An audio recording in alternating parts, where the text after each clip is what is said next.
Hi everyone, my name is Steph, this is Kidlit Joy, and welcome back to my channel. I am back with 3 more books in the Your Next Read series. I did receive a book in this series for review a couple of weeks ago. I've already reviewed it on the channel, and I did say I would be picking up the next couple of books to talk about, and I have.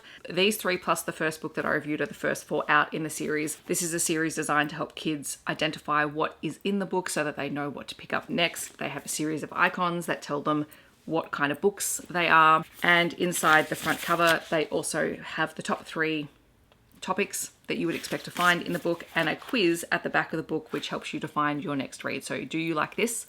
You have a multiple choice option, and then if you get mostly A's, B's, C's or D's, it recommends the type of story that you should look out for next. I think it's a really cool concept, especially given that a lot of kids find it difficult to find books that they like these days. And these are the silver series of the Your Next Read, so they're written for 5 to 7 or 8 year olds from memory. I need to find my sell sheet for the last one. Anyway, the information about the ages is definitely in the last video, which I'll leave linked on the screen. So these are early chapter books. The text is quite large in them. They do have illustrations, but they do have chapters. So these are a really great starting point for early chapter book readers.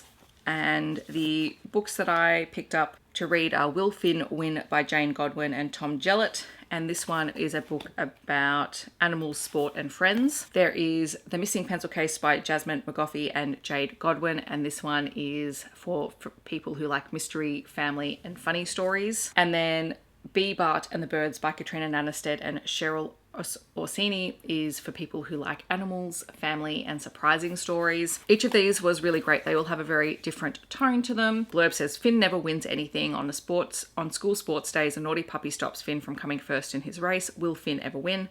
Or will he learn that there are more important things than medals? This one is about Finn overcoming that need to win something. He has an older sister who wins lots of things in races and at ballet and all sorts of places, and he hasn't won anything, and it just seems like every time he enters into a race or something like that, something happens and it just means that he doesn't have a chance. But then he discovers that winning can actually be doing something good for your community. Along the way he makes a new friend, he begins to realize this about himself and finds that he can be really comfortable with doing good things just for doing good things. Bart and the Birds by Katrina Nannestad is definitely meant to be a funny story. So we have Bea and Bart, who are 2 children who live with their family in a mansion.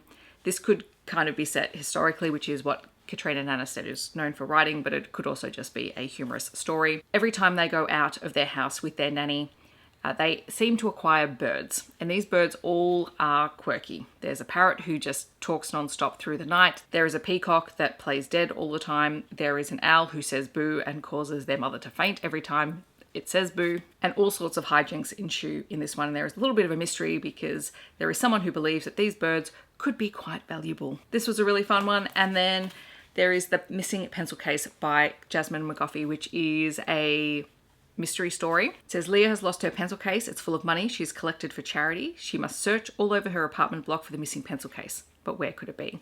And this is about Leah feeling a bit disappointed with herself that she can't remember where she's put this pencil case, because she's really proud of the money that she's raised for a fundraiser.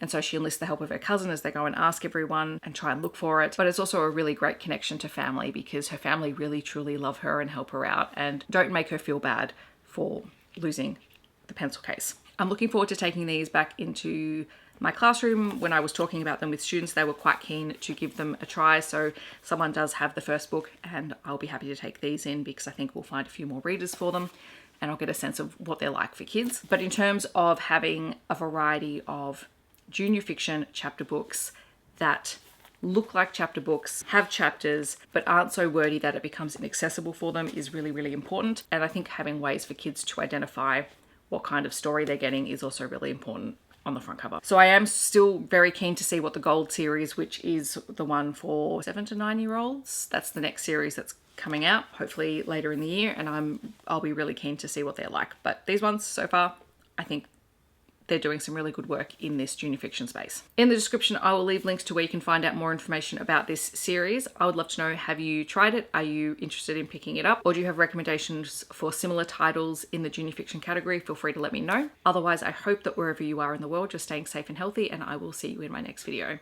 Thanks so much for watching. Bye everyone.